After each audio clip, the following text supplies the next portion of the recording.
Hi everyone, my name is Esther, and today we're going to be going over cocaine and the high cost of a high. I'm part of group five, along with Ebony and Samantha.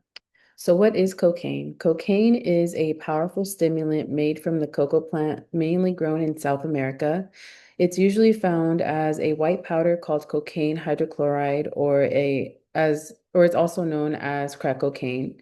Some street names are coke, blow, snow, rock, or flake.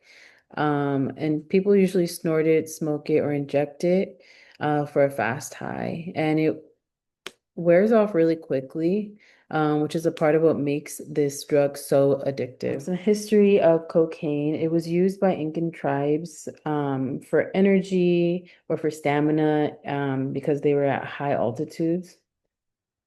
And in the late 1800s, it became popular in medicine, and it was even used as an ingredient for Coca-Cola. Um, Another fun fact is that it was promoted by Sigmund Freud for depression for just a short amount of time until he realized that it was super addictive. And then in the early 1900s, most countries banned it. And then fast forward to the 1970s to 80s, there was a crack cocaine epidemic that hit the US, and this caused major social and health problems, especially in the urban areas. Hi, my name is Ebony, and our group will be discussing cocaine and how it works in the brain and its behavioral impact. How cocaine works on the brain. Cocaine blocks the dopamine reuptake, buildup of dopamine, causes intense euphoria, energy, and alertness.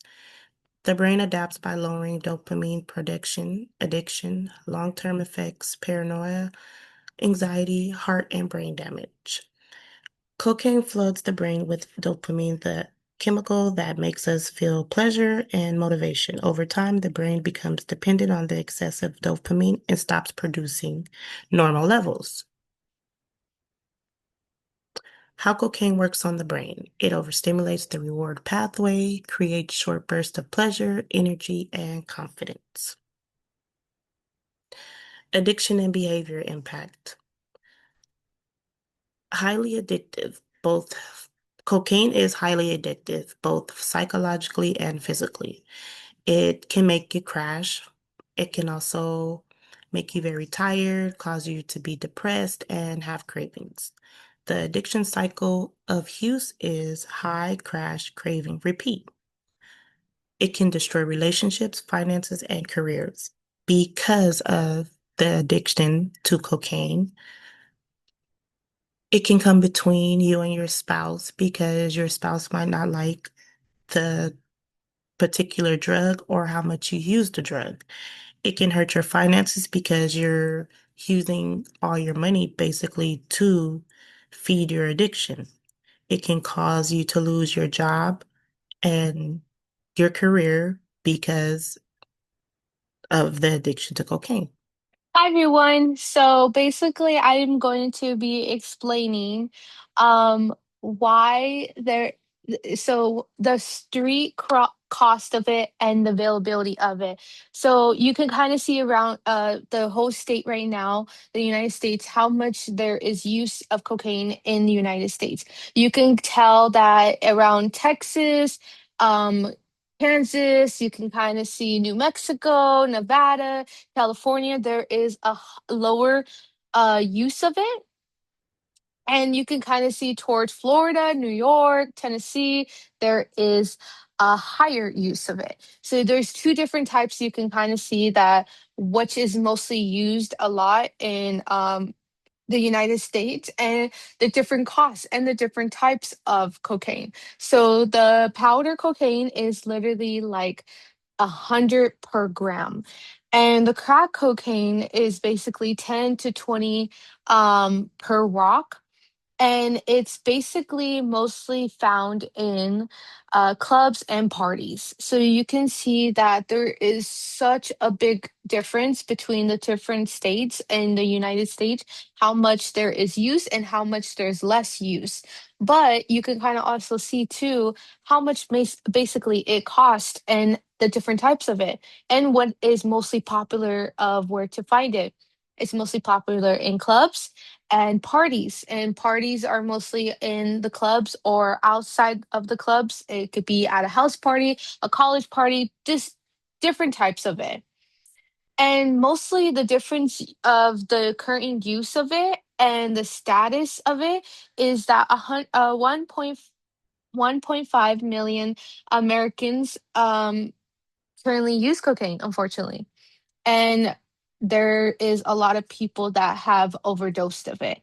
And the difference of it too is that you don't see younger kids using it or even adults using it that much, but you see that there is a age around that uses it a lot, and it's mostly young adults around 18 to 25, mostly current users. So there is a difference between that too, that mostly it's our young adults. That's why they always say, watch what you smoke, watch what you do, and be careful of how you do it.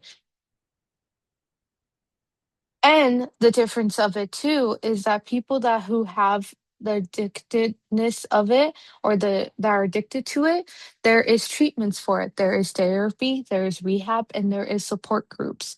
Unfortunately, no, the FDA has not approved it yet, but we are hoping that they do because there is a higher overdose chance of people around our neighborhood or around a community that have overdosed of it, or the cause of it is because of cocaine.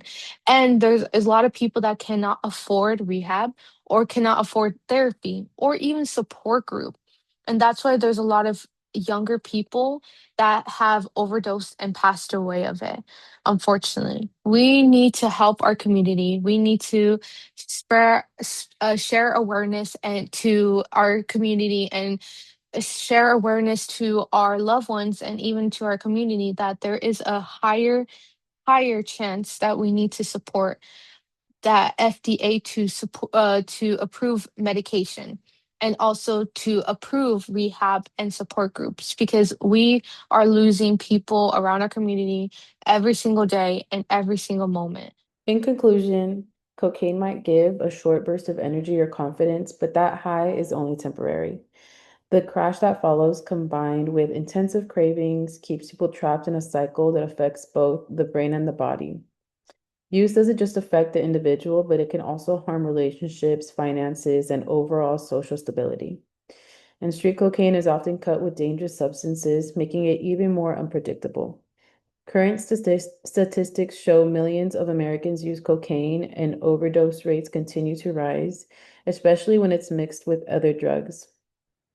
What starts as a short thrill comes with a very high cost. So now we'll take a quick look at a short video that shows what cocaine does to the system. Cocaine is a highly potent and illicit stimulant made from the leaves of the coca plant. It's one of the most popular stimulant drugs in the world. It's highly addictive. Despite its glamorous portrayal in movies and other medias, the drug sales and manufacture has been heavily associated with extreme violence. It's also claimed the lives of countless celebrities. What is the half-life of cocaine? Half-life is the amount of time it takes for half of the amount of a substance to be expelled from the body. So for cocaine, its detectable half-life is actually very short. It's usually between an hour and an hour and a half from when it was last used. That being said, some cocaine metabolites, and metabolites are the substances made from the body actually after it breaks that cocaine down, can be detected for up to several days after cocaine was last used. This is why most drug tests look for metabolites rather than the actual drug itself. How long does cocaine stay in your system for?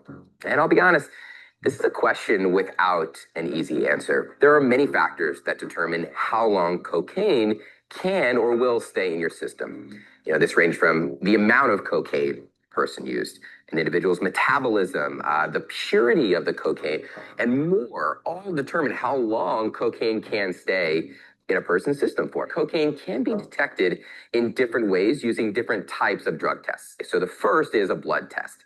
And a blood test can detect cocaine for up to 12 hours after the last dose. The second one is hair follicles. So testing a person's hair follicles can detect cocaine for up to 3 months or even longer in some cases. Third is a saliva test. So cocaine can be detected in saliva for 1 to 2 days after it was last used. And finally, we have our urine test. So a urine test can detect cocaine about 2 to 3 days after it was last used, and for much longer, actually, in heavier users.